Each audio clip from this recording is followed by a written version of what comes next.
বর্তমান সময়ে কলকাতার বাংলা সিনেমায় যে কজন অভিনেত্রী অসাধারণ অভিনয়ের মাধ্যমে দ্যুতি ছড়িয়ে দর্শক মনে আলাদা একটি জায়গা তৈরি করে নিয়েছেন, তাদের মাঝে কৌশানী মুখার্জি অন্যতম একজন।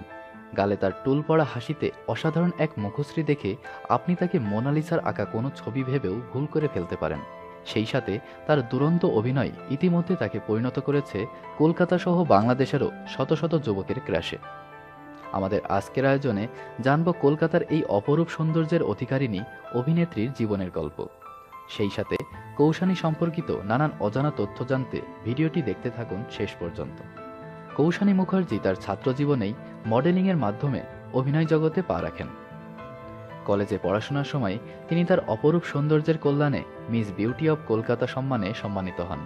সেই সাথে তিনি অসাধারণ মডেলিংয়ের মাধ্যমে পিসি চন্দ্র জুয়েলার্স গোল্ড লাইটস ডিভা নামক একটি বড় পুরস্কার জিতে নেন। এর আগে কৌশানী 1992 সালের 17 মে জন্মগ্রহণ করেন কলকাতা শহরে। তিনি গড চার্চ স্কুলে তার প্রাথমিক পড়াশোনা সম্পন্ন করেন। এরপর হেরণ্যচন্দ্র কলেজ থেকে বিকম বিষয়ে শিক্ষালাভ করেন সুন্দরী এই তরুণী অভিনেত্রী। মডেলিংয়ের মাধ্যমে ছবিজ অঙ্গনে পা রাখা এই অভিনেত্রীর প্রথম চলচ্চিত্র পারবো না আমি ছাড়তে তোকে মুক্তি পায় 2015 সালে। রাজ চক্রবর্তীর এই সিনেমাটিতে তিনি আরেক উঠতি অভিনেতা বনি সেনগুপ্তের বিপরীতে অভিনয় করেন। তিনি তার প্রথম সিনেমাটিতেই দুর্দান্ত অভিনয় করে দর্শক মহলে আলোড়ন সৃষ্টি করেন। সিনেমাটি মুক্তি পাওয়ার আগেই সিনেমাটির গানগুলোর কল্যাণে তিনি দর্শকের মন জয় করে নেন, যার কারণে দর্শকরা অপেক্ষা করতে থাকে তার প্রথম সিনেমাটির মুক্তির জন্য।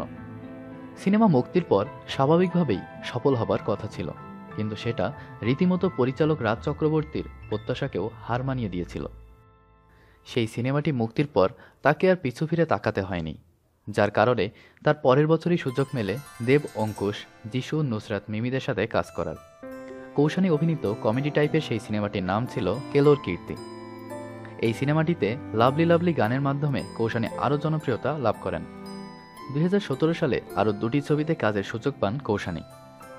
তার মাঝে একটি হলো তার প্রথম সিনেমার অভিনেতা বনি সেনগুপ্তের বিপরীতে তোমাকে চাই, যে সিনেমাটিও মুক্তির আগেই দর্শক মহলে আলোড়ন সৃষ্টি করে গানগুলোর কল্যাণে।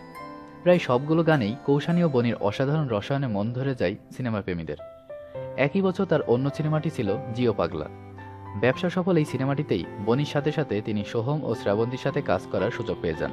এ নিয়ে তিনি 2015 সালের পর থেকে এখন অবধি মোট 4টি সিনেমায় অভিনয় করেছেন। এই 4টি সিনেমাই ছিল ব্যবসা সফল।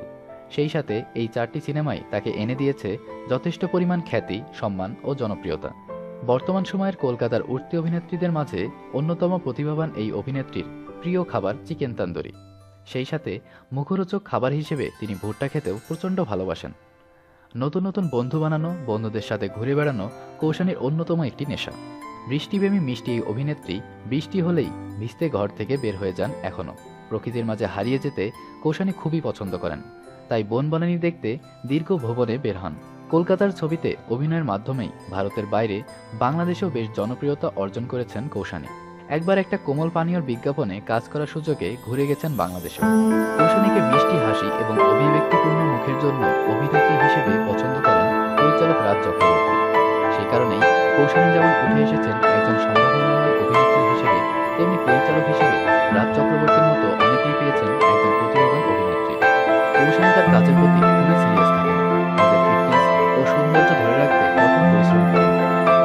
ভারতনাট্যম ড্যান্সের কৌশানী খুব ভালো হিপহপ নৃত্য পরিবেশনেও পারদর্শী। নাচে আরও বেশি ভালো করতে তিনি এখনও প্রশিক্ষণে ঘাম ঝরাচ্ছেন। তবে তার কাছে সবার উপরে অভিনয়। তিনি অভিনয়ের মাধ্যমে নিজেকে তুলে ধরতে চান সর্বোচ্চ স্থান। 5 ফিট 3 ইঞ্চি উচ্চতার এই অভিনেত্রীর প্রিয় অভিনেতা হলেন সালমান খান। অন্যদিকে অভিনেত্রীদের ক্ষেত্রে তার পছন্দের তালিকায় আছেন দীপিকা পাড়ুকোন, সোনাম কাপুর ও ক্যাটরিনা কাইফ। ক্যারিয়ারে তার প্রথম সিনেমাতে কাজ করা সহশিল্পী বনির সাথে তার ঘনিষ্ঠ বন্ধুত্ব গড়ে উঠেছে। তবে ছবি জগৎ বরাবরই সেটাকে প্রেমের সম্পর্ক হিসেবে অভিহিত করেছে, যদিও তারা দুজনেই তা অস্বীকার করে আসছেন। কৌশানী তার আকর্ষণীয় অভিনয়ের সাথে মিষ্টি চেহারা ও অসাধারণ সব সংলাপের সমন্বয়ে যে কোনো সিনেমা দর্শক জনপ্রিয়তার শীর্ষে পৌঁছে দিতে পারেন, তা তার মাত্র 4টি সিনেমা থেকেই বোঝা গেছে। আশা করছি তিনি তার প্রতিভার সঠিক ব্যবহার করে আরও অনেক দূর এগিয়ে যাবেন। সিনেমা পাগল বাঙালিকে উপহার দেবে নতুন নতুন সিনেমা ও তার দুর্দান্ত নজর কাড়া অভিনয়। অনেক অনেক